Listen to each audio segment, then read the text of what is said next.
Hello there and good evening, ladies and gentlemen. This is the Al24 Midnight News, and these are today's headlines. President of the Republic, Mr. Abdelmajid Tebboune, received Tuesday in Algiers the Archbishop Paul Gallagher, the Secretary of the Vatican for relations with the states and international organizations, and this latter valued the Algerian efforts unifying the Palestinian factions. In order to rebuild a collective Arab action in view of the new geopolitical changes in the world, Algeria has prepared all the necessary conditions for the success of the Arab Summit, which will be held on the 1st and the 2nd of this coming month, November. At least 6 Palestinians were killed and more than 20 others injured during the Zionist occupation raids on the northern West Bank cities of Nablus and Ramallah. The new UK's Prime Minister Rishi Sunak has begun to appoint ministers into his cabinet, pledging to lead Britain out of the economic crisis.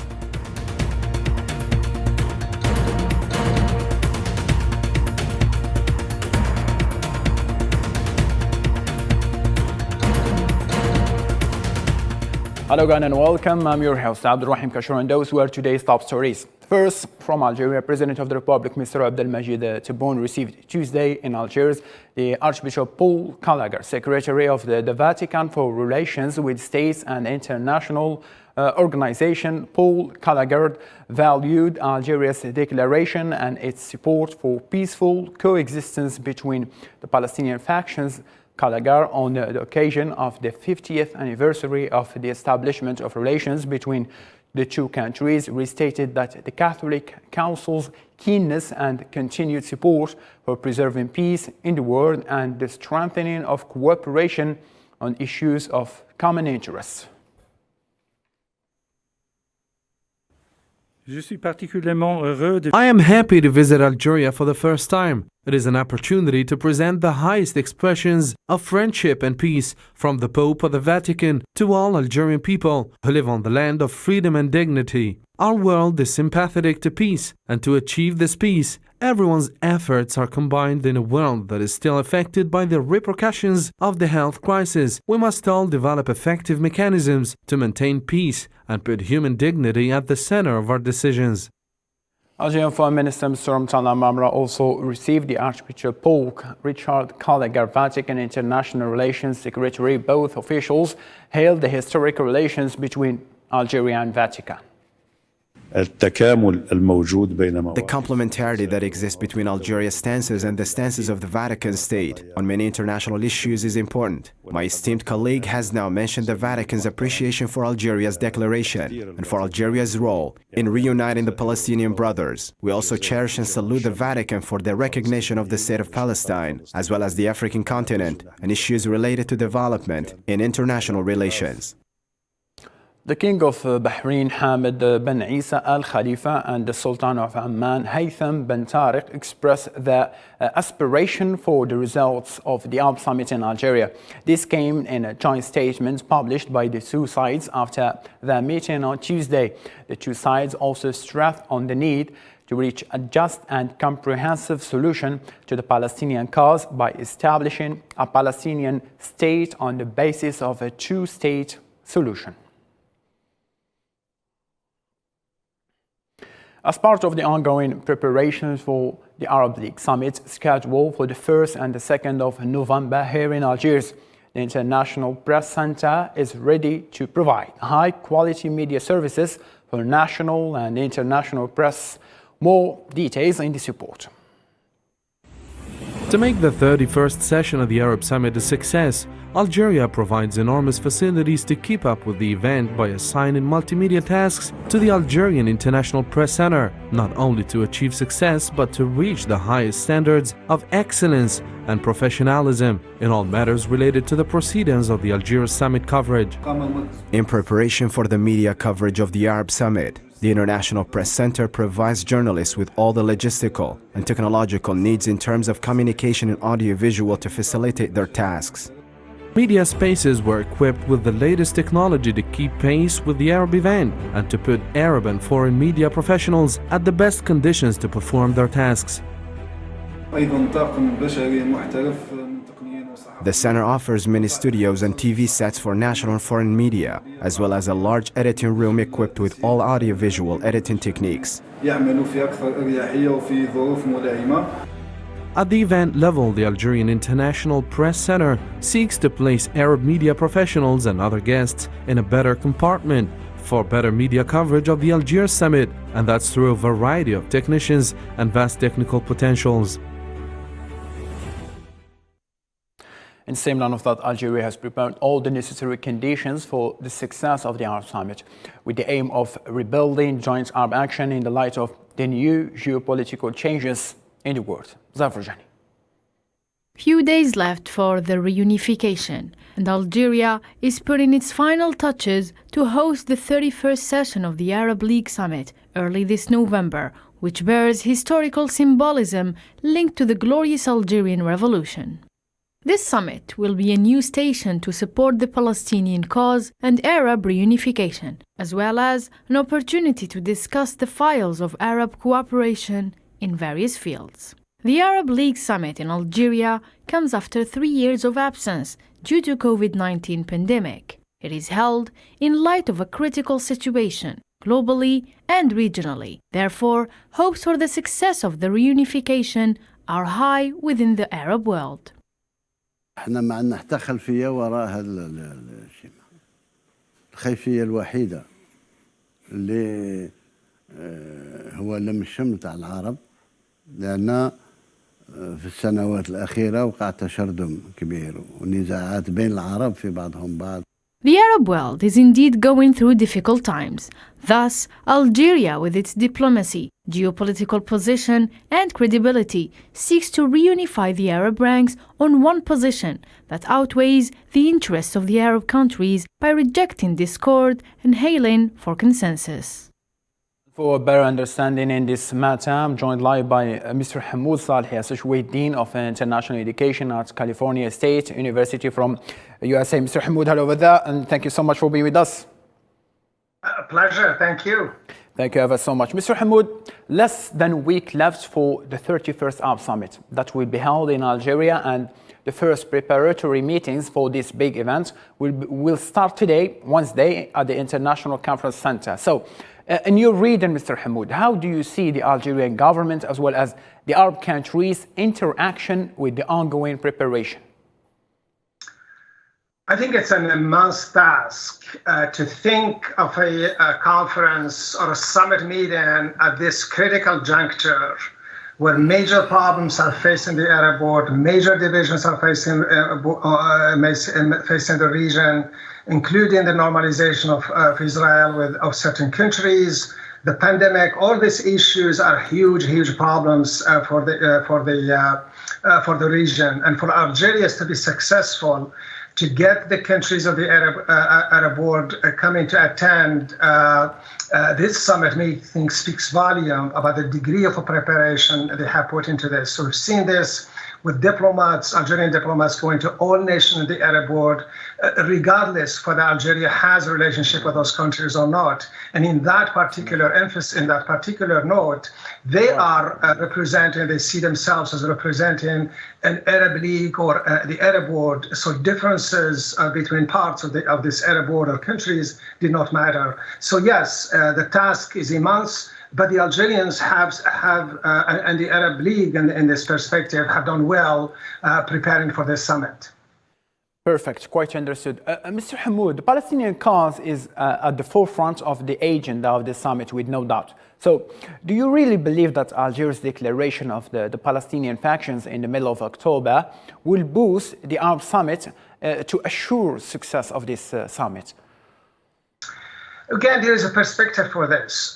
This is not the first time that the Palestinian faction met and discussed ways and made recommendations of pledges that they will unify, only to fail later. I think what's special about this latest initiative that it has embedded in it a system or a mechanism of follow-up, namely the commission or the committee that is created, the Algeria Arab World Committee.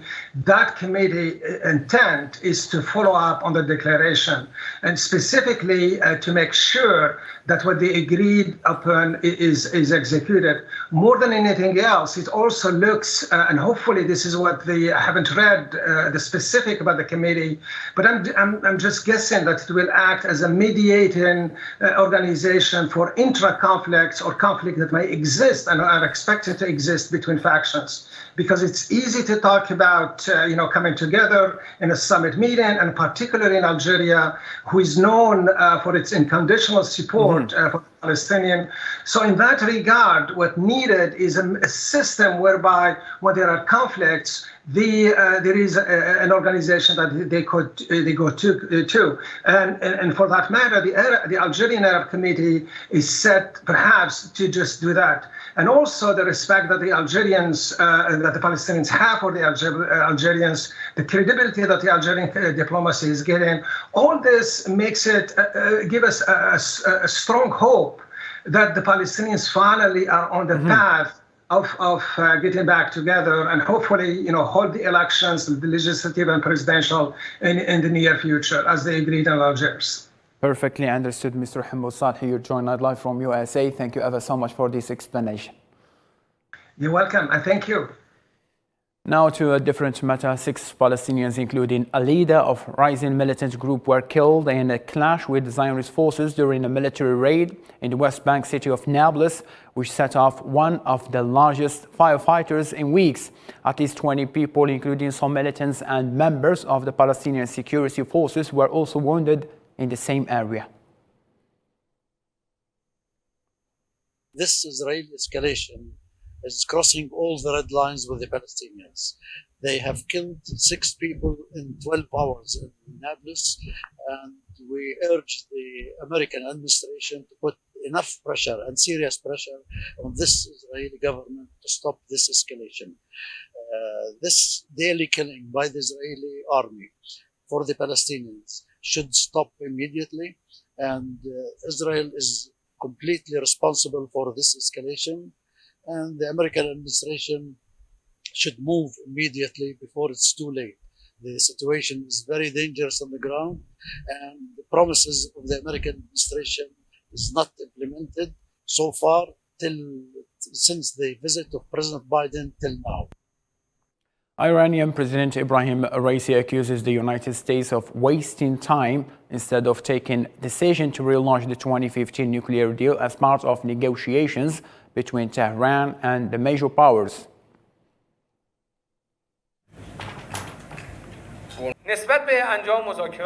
During the negotiations, Iran expressed its position with logic and reasoning. Now the Americans have to make a decision, but they are stalling and wasting time. We are determined to uphold the rights of the Iranian people. The Islamic Republic wants sanctions lifted, but at the same time, it also has sanctions off its agenda.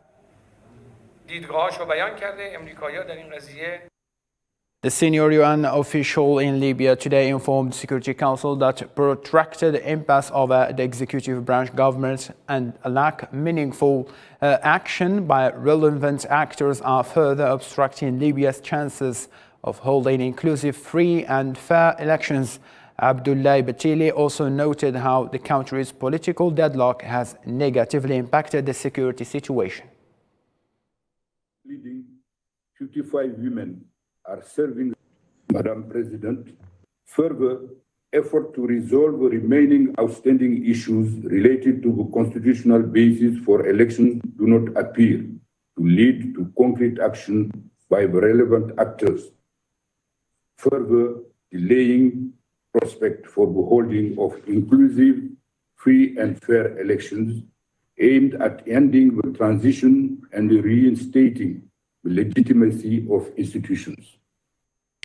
During a hearing in the lower chamber of the Algerian parliament on Monday, the Algerian Minister of Transport, Kamal Beljoud, stated that the new plan for the development of the public air transporter includes the leasing of 7 aircraft as well as projects to restrict the business by opening new branches with focus on maintenance and handling, as well as the creation of a branch for internal transport, along with the 10 flights already operating to African nations. He also announced that the launch of new routes to Addis Ababa, Ethiopia, Johannesburg, South Africa, Libreville, Gabon, and Brazzaville, Congo. Rishi Sunak has become the new British Prime Minister, which required him to appoint the best ministers for the new cabinet to face the economic crisis that put the country into a financial chaos. Islam Seed. 10 Downing Street has been prepared to receive the new British Prime Minister. Rishi Sunak has become Britain's third PM of the year, succeeding Truss, who quit last week after 45 days in office. After being asked by the King, Sunak appointed a new cabinet that will have to wrestle with the UK's economy that is sliding toward recession, the decision which prompted some ministers to resign ahead of the reshuffle. Many other challenges await the new Prime Minister, including saving his plunging popularity after the short-term disastrous term of Liz Truss. Right now, our country is facing a profound economic crisis. And I have been elected as leader of my party and your Prime Minister, in part, to fix them. Some questioned whether Sunak had the ability to contain the current financial crisis that have put the country into a dangerous state, and millions are struggling to pay their food and energy bills. He's going to have a very busy inbox. There's lots of things to sort out, the economy being the main thing. I think he's got a very difficult job. He's got 2 years to turn it round. I don't think he can do it. Cost of living, the petrol prices, everything else that goes with it. It's just the whole country is a shambles at the moment. He's got to make a difference, and if he doesn't, there's going to be riots. Yeah, I think he'll have to be strong. Yeah. On the other hand, Liz Truss delivered her last speech on Tuesday morning as she left 10 Downing Street and said she is more convinced than ever and that the UK needs bold policy change. From my time as Prime Minister, I am more convinced than ever that we need to be bold and confront the challenges that we face. His party sees him as the rightful choice to bring the economic turmoil under control. However, his opponents already said he's out of ordinary people concerns due to his privileged background and his vast wealth. The new Italian Prime Minister Giorgia Meloni on Tuesday laid out her government's policy plans, firing back at critics at home and abroad, alarmed that her far-right politics might undermine European unity or citizens' civil rights. In her speech to Parliament's lower chamber of deputies ahead of confidence vote required of all new governments, Meloni criticized the European Union for not always being ready for challenges, particularly the dramatic energy crisis now threatening households and businesses. China has responded to accusations by senior U.S. officials that China is trying to undermine the U.S. judicial system and steal trade secrets through intelligence agents. Chinese Foreign Ministry spokesman also made comments of continuous attempts to back Taiwan independence, saying that they were doomed to fail.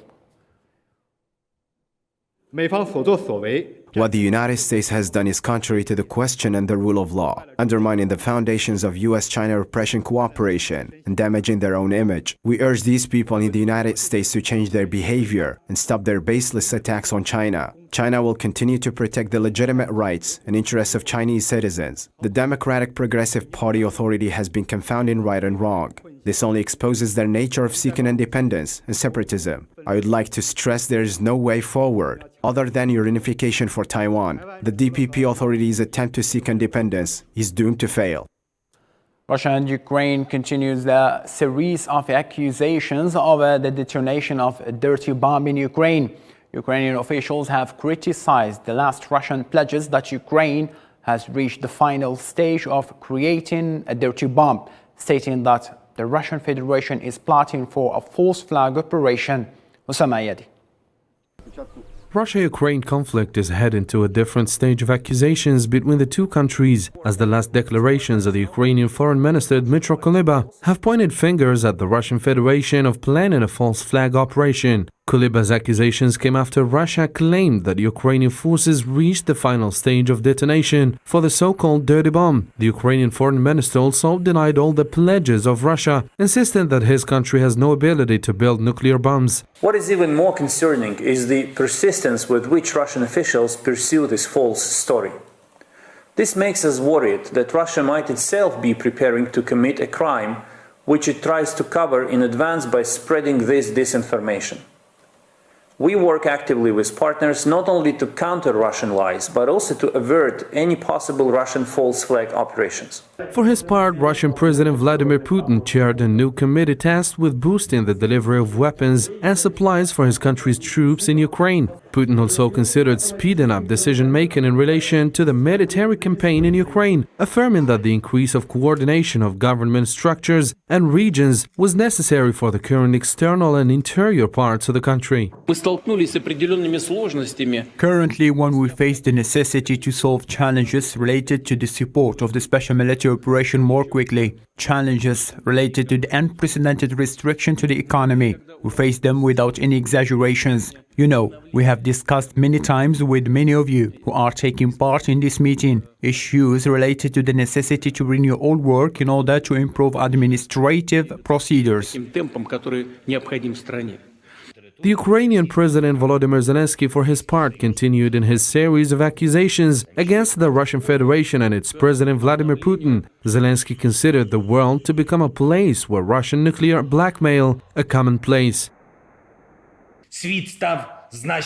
The world has become a place where Russia easily and with impunity destroys hopes for stability. For example, in the Middle East and North Africa, because it holds Crimea as a strategic military base for criminal interference in these regions. Zelensky's speech came during the second Crimea platform, which was held in the Croatian capital Zagreb. The summit gathers Ukrainian government officials and outside experts focusing on Crimea's reintegration after Moscow's annexation of the Eastern European peninsula from Ukraine in 2014. And now for more international news, let's follow this roundup by Sufyan Katari. According to the school's administrator, a fire at a boarding school for blind students outside of Kampala, Uganda, claimed the lives of 11 children on Tuesday, and 6 additional patients were hospitalized in critical condition. One of our dormitories caught fire and burnt at around midnight. And the matron made an alarm. This was one of the girls' dormitories for the young girls. And it caught and burnt down, and eventually, and very unfortunately, 11 girls, small girls, perished. US President Joe Biden received a new booster dose of COVID-19 vaccine on Tuesday and called on his compatriots to follow his example as winter approaches. And we're here with a simple message: get vaccinated. Update your COVID vaccine. It's incredibly effective, but the truth is, not enough people are getting it. We've got to change that so we can all have a safe and healthy holiday season. Brittany Griner of the United States lost her bid to have her 9-year sentence for drug possession overturned by a Russian court on Tuesday, putting her one step closer to a potential risky prisoner exchange between Moscow and Washington. I don't understand the first court's decision to give 1 year less than the max when I've been here almost 8 months and people with more severe crimes have gotten less than what I was given. Police said about 30,000 Bosnian Serbs gathered in northern city of Banja Luka to support the victory of nationalist Milorad Dodik in the vote for president of Bosnia as autonomous Serb Republic.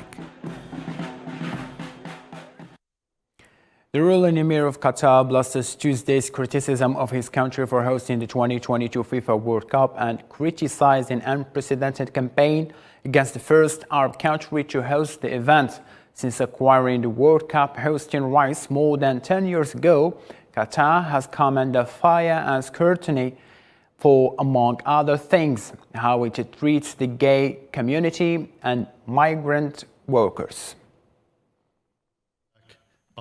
منذ أن نلنا شرف استضافة كأس العالم. Brothers and sisters, since we won the honor of hosting the World Cup, Qatar has been subjected to an unprecedented campaign that no host country has ever faced. We initially dealt with the matter in good faith and even considered some of criticism as positive and useful in helping us to develop aspects of ours that need to be developed. Ladies and gentlemen, thank you so much for being with us. For more updates, you can follow our social media platform as well as Al24, the official website. And for now, good night.